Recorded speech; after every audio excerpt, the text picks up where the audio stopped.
গান, গল্প ও আড্ডার গল্পের সিরিজ শনিবারের আতঙ্ক সিরিজের আজকের নিবেদন ইন্দ্রনীল অধিকারীর লেখা কালচক্র। নির্দেশনায় ইন্দ্রনীল অধিকারী। গল্প পাঠ ও গল্পের প্রধান চরিত্রে রুদ্র নারায়ণ অধিকারী।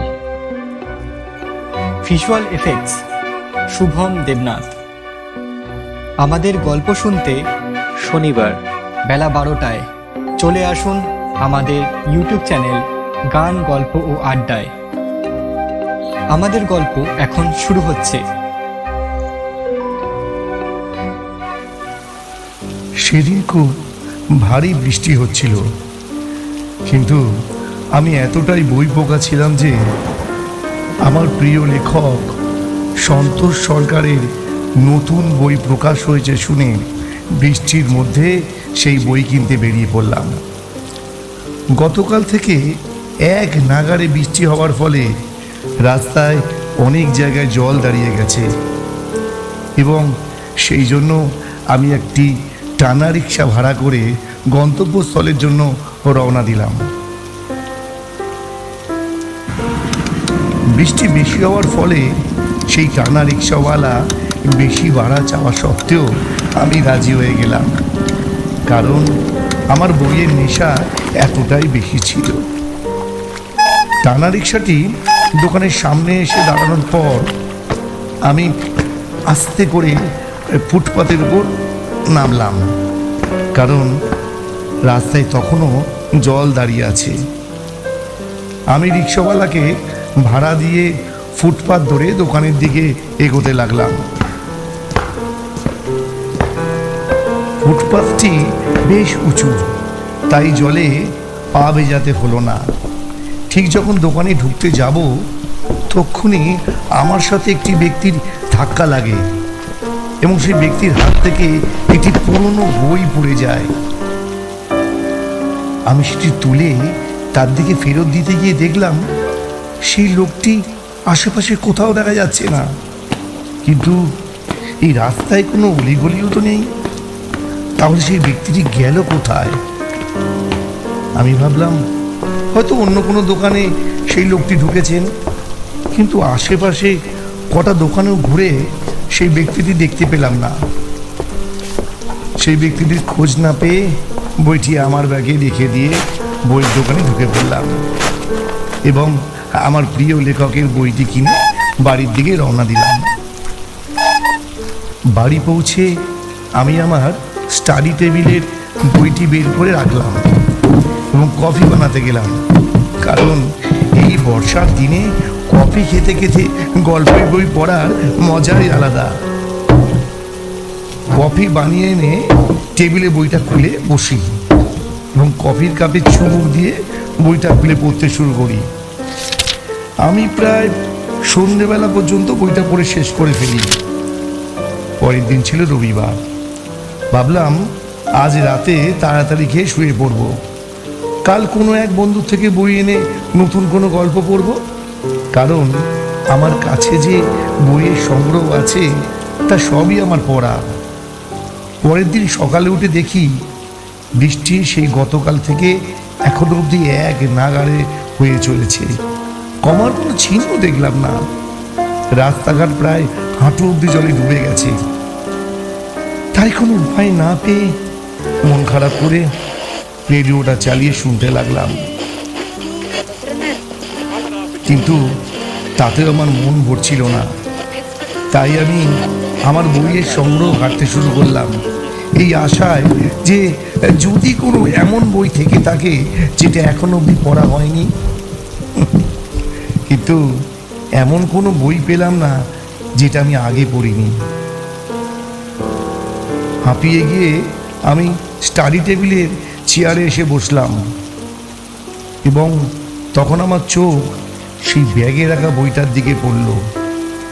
ভাবলাম যখন হাতের সামনে কিছুই পাচ্ছি না, তাহলে এটাই নয় একবার পড়ে দেখা যাক। আমি ব্যাগ থেকে বইটা বের করে স্টাডি টেবিলের উপর রাখলাম। বইটা বেশ পুরনো চামড়া দিয়ে মোড়ানো এবং হাতে সেলাই করে সেটি বাঁধানো হয়েছে। মোটা মোটা সুতো জাতীয় কিছু একটা দিয়ে বইয়ের পাতাগুলোকে একত্র করা হয়েছে। বইটি খুলতেই ঘরটা কেমন ফুলের সুগন্ধে ভরে উঠল। আমার মাথাটা ঝিমঝিম করতে লাগলো। আশপাশটা কেমন যেন সময়ের গতি কমতে লাগলো। ঘড়ির কাঁটা আস্তে আস্তে থেমে গেল। বাইরের বৃষ্টির আওয়াজও আর শুনতে পাচ্ছিলাম না। কি হচ্ছে আমার সাথে? এসব ভাবতে ভাবতে হঠাৎ হঠাৎ কানে কেমন একটা ফিস ফিস করা আওয়াজ শুনতে পেলাম। মনে হচ্ছে যেন অনেক দূর থেকে কিছু লোক বিড় করে কোন শ্লোক পাঠ করছে। আওয়াজটা বইয়ের দিক থেকেই আসছে। আমি ঘুরে বইয়ের দিকে তাকাতেই আওয়াজটা থেমে গেল। বইটির প্রথম পৃষ্ঠায় দেখলাম কেমন একটা হিজিবিজি করে কিছু আঁকা রয়েছে। পরের পৃষ্ঠা উল্টে দেখলাম এটি একটি লোকের লেখা, নিজের জীবনী। সেই পৃষ্ঠাতে লেখা, আমি মোহন শেঠ। 3 দিন পর আমি মৃত্যুদণ্ডের সাজা পাব। তাই শেষ মুহূর্তে আমার এই ডায়েরিটি লিখে যাচ্ছি। যদি কোনো সময় এটি কারোর হাতে আসে, তাহলে সে আমার ব্যাপারে জানতে পারবে। আমি একজন স্বর্ণ ব্যবসায়ী ছিলাম। সেই ব্যবসায় আমি এত ধন উপার্জন করেছিলাম যে নিজে কিছু বছর পরে আমি স্বর্ণ ব্যবসা ছেড়ে সুদে টাকা কাটাতে শুরু করলাম এবং খুব চড়া সুদে টাকা ধার দিতে শুরু করলাম। ধীরে ধীরে গরিব এবং অশিক্ষিত লোকেদের সম্পত্তি আত্মসাৎ করতে শুরু করলাম।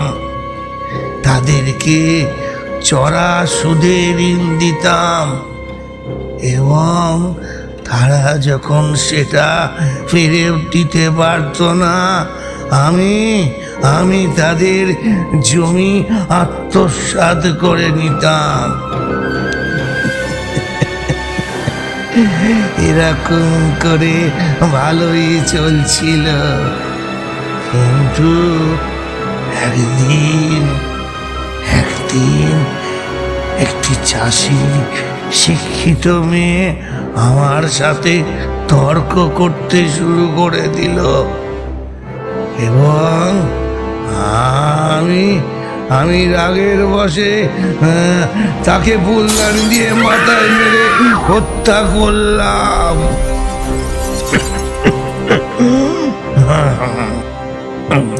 প্রথমে আমি ভয় পেয়ে গিয়েছিলাম, কিন্তু এই হত্যা করার মধ্যে কেমন যেন একটা খুশির অনুভূতি পেলাম।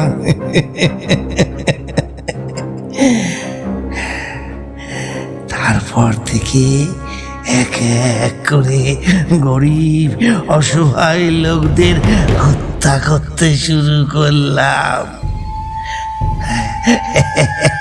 তাদের যন্ত্রণা আর আত্মনাদ দেখে আমার মন খুশিতে উৎফুল্ল হয়েছে। তো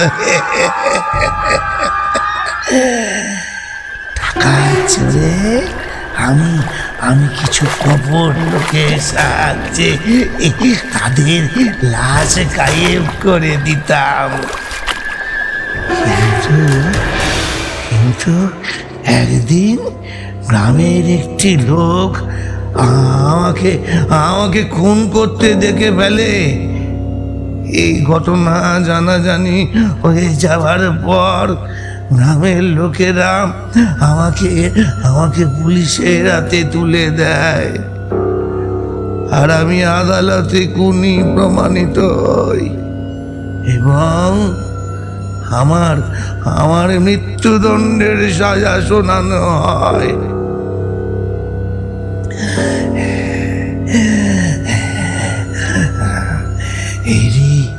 এরই মাঝে আমি আমি জেলের আরেক কয়েদির সঙ্গে খুব ভালো বন্ধুত্ব করে ফেললাম। সে তান্ত্রিক ছিল এবং অতি মানবিক ক্ষমতা অর্জন করার জন্য 108টি বাচ্চার বলি দেওয়ার পরিকল্পনা করেছিল। কিন্তু 71টি বাচ্চার বলি দেওয়ার পর সে ধরা পড়ে যায় এবং তারও প্রাণদণ্ড হয়। সে আমাকে কালচক্র বিদ্যা শিখিয়েছিল, যার দ্বারা আমি আমার রক্ত পিপাসা মৃত্যুর পরও পূরণ করতে পারি।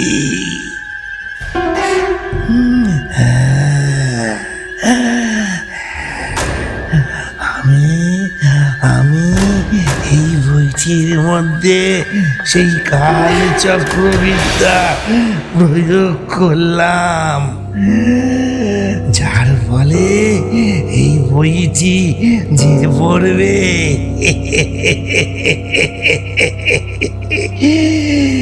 সে আমার কালচক্রে বন্দী হয়ে থাকবে।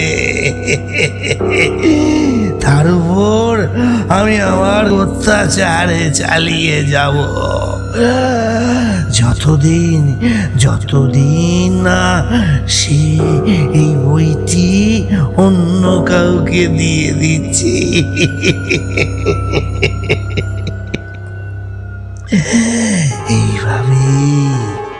এইভাবেই নতুন নতুন শিকার আমার কাছে নিয়ে থেকেই আসতে থাকবে। তুমি যদি এই বইটি পড়ে থাকো তাহলে যেন আমি আর বেছে নেই, কারণ এই বইটি লিখতে লিখতে আমার শরীরের সব রক্তই প্রায় শেষ হয়ে এসেছে।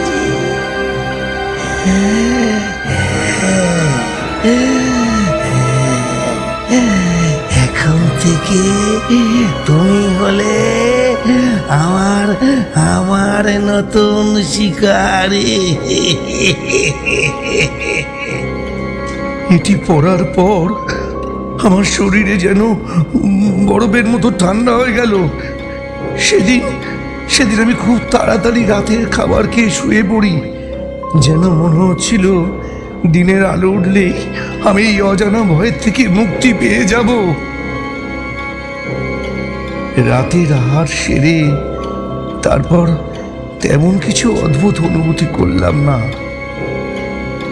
আমি শুয়ে পড়লাম, গভীর ঘুমে আচ্ছন্ন। হঠাৎ মাঝরাতে আমার ঘুম ভেঙে যায়। চোখ খুলে নিজেকে অন্ধকার গলিতে পড়ে থাকতে দেখি। আমি উঠে দাঁড়ালাম, সারা শরীর থেকে ধুলো ঝেড়ে চারিদিকটা দেখতে লাগলাম। আমি কোথায় আসলাম?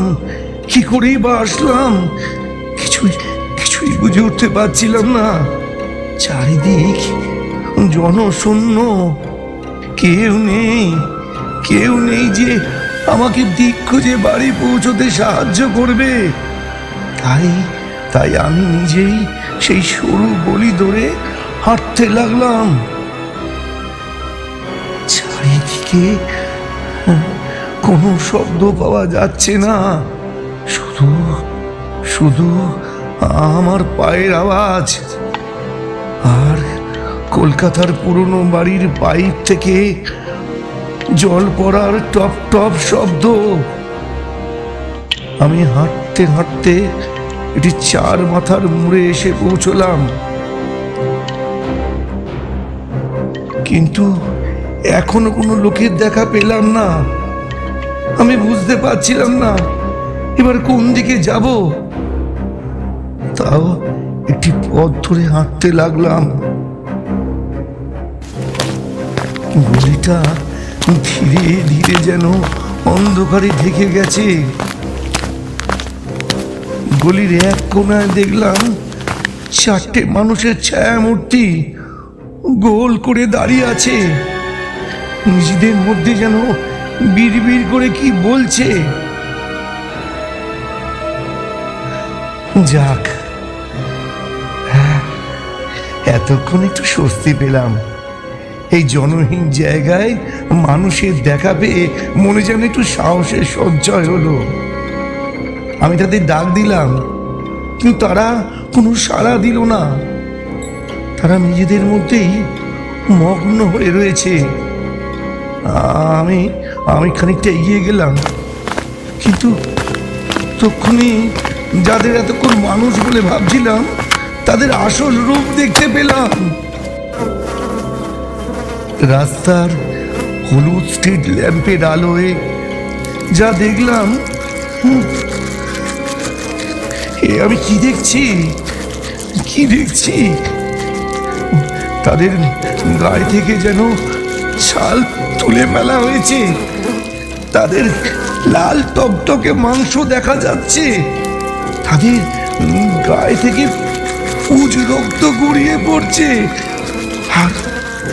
আর তার আকর্ষণে কতগুলো মাছি ঘন ঘন করে ঘুরছে তাদের উপর। তাদের দেখে যতটা ভয় পেলাম তার থেকেও বেশি সেই পচা মাংসের গন্ধে আমার বমি পেয়ে গেল।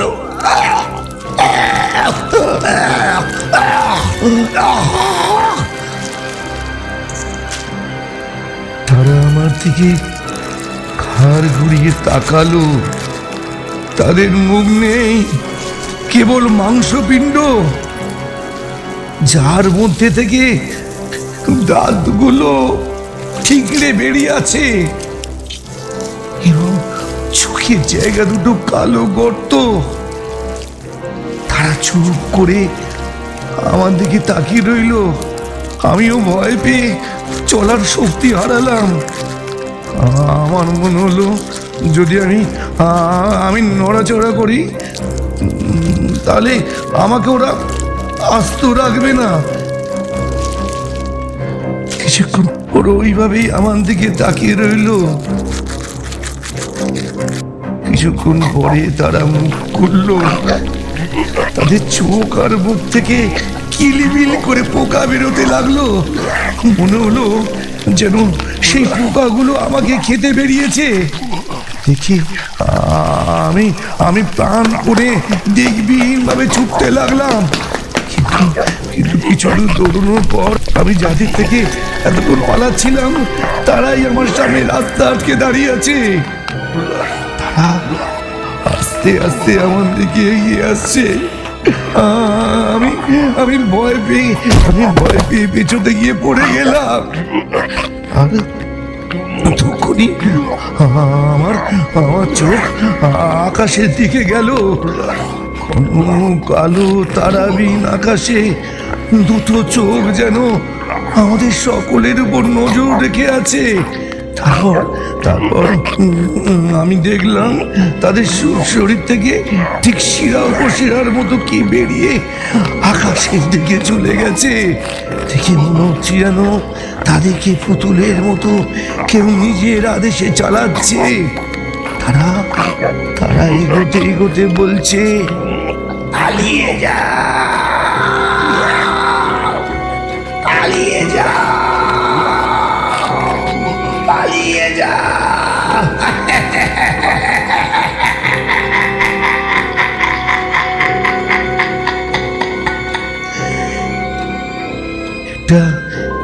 একটা বিকট হাসি শুনতে পেলাম।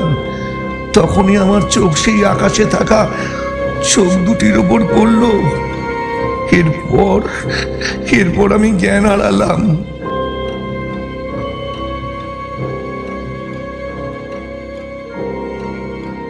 চোখ খুলে দেখি একটা গাঢ় অন্ধকারে ঢাকা একটি ঘরে আমাকে বেঁধে রাখা হয়েছে। আমার মাথার উপর একটি লাইট বাল্ব ঝুলছে। এছাড়া ঘরে আর কোনো আলোর চিহ্ন নেই। আমি চিৎকার করার চেষ্টা করলাম, কিন্তু পারলাম না। আমার মুখটাও বেঁধে রেখেছে। কিছুক্ষণ পর আমি একটা পায়ের শব্দ শুনতে পেলাম, যেটা আমার দিকে আস্তে আস্তে এগিয়ে আসছে। কিন্তু অন্ধকারে তার চেহারাটা ঠিক দেখা যাচ্ছে না। ব্যক্তিটি আমার সামনে এসে দাঁড়ালো এবং পাশে রাখা টেবিলের দিকে তাকালো। আমিও সেই টেবিলের দিকে তাকিয়ে দেখি সেখানে নানা রকম ছুরি, কাঁচি, করাত রাখা আছে। সেই ব্যক্তিটি শ্বাসের মতো একটি বস্তু দিয়ে আমার আমার নখ পুড়ে ফেললো। আমি যন্ত্রণায় কাঁদতে লাগলাম। আমাকে ছেড়ে দাও, আমাকে ছেড়ে দাও, লাগছে, আমাকে ছেড়ে দাও, আমাকে ছেড়ে দাও। তারপর সে আমার শরীর থেকে আস্তে আস্তে সবটুকু চামড়া ছাড়িয়ে ফেললো। আমার তখন দেহ থেকে প্রাণ বেরিয়ে গেছে। শেষে যখন আমার চোখ খুবলে বের করতে গেল, তখন আমার হৃদস্পন্দন এতটাই বেড়ে গেল যে কিছুক্ষণের মধ্যে আমার শরীরের সব অঙ্গ থেমে গেল। হঠাৎ আমার ঘুম ভেঙে যায়। কি আমি বেঁচে আছি? তাহলে কি এতক্ষণ স্বপ্ন দেখছিলাম? না না, এ কি স্বপ্ন? না না। আমি মুখে চোখে জল দিয়ে বিছানায় বসলাম। তখন আমার চোখে পড়ল টেবিলের দিকে। আমার শরীর বরফের মতো ঠান্ডা হয়ে গেল। শীত দ্বারা বেয়ে একটা হিমের স্রোত নেমে আসলো। টেবিলে সেই বইটা রাখা আছে, ঠিক যেন আমার দিকে চেয়ে আছে সে। এরপর থেকে প্রতি রাতে সেই একই দুঃস্বপ্ন দেখি। আমি প্রতি রাতে এত যন্ত্রণা সহ্য করতে পারছি না, কিছুতেই পারছি না।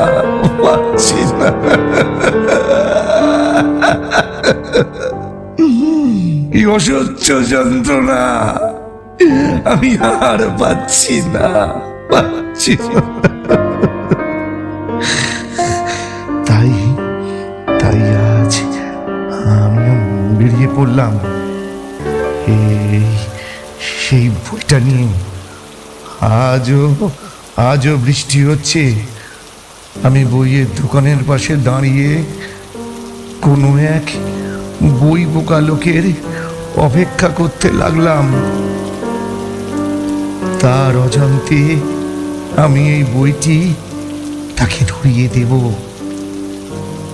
আর তার বই পড়ার কৌতূহলী আমাকে আমাকে এই অভিশাপের থেকে মুক্তি দেবে, আমাকে আমাকে এই অভিশাপের থেকে মুক্তি দেবে, আমাকে আমাকে এই অভিশাপের থেকে মুক্তি দেবে, মুক্তি দেবে।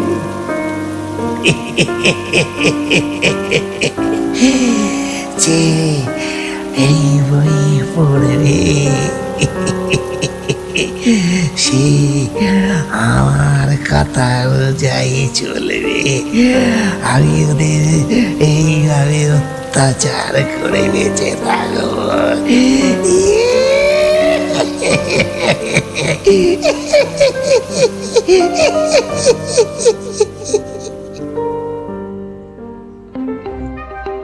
এতক্ষণ শুনছিলেন ইন্দ্রনীল অধিকারীর লেখা কালচক্র। আমাদের গল্প যদি আপনাদের ভালো লেগে থাকে তাহলে লাইক, শেয়ার ও সাবস্ক্রাইব করতে ভুলবেন না। আমাদের গল্প শুনতে শনিবার বেলা 12টায় চলে আসুন গান, গল্প ও আড্ডা ইউটিউব চ্যানেলে।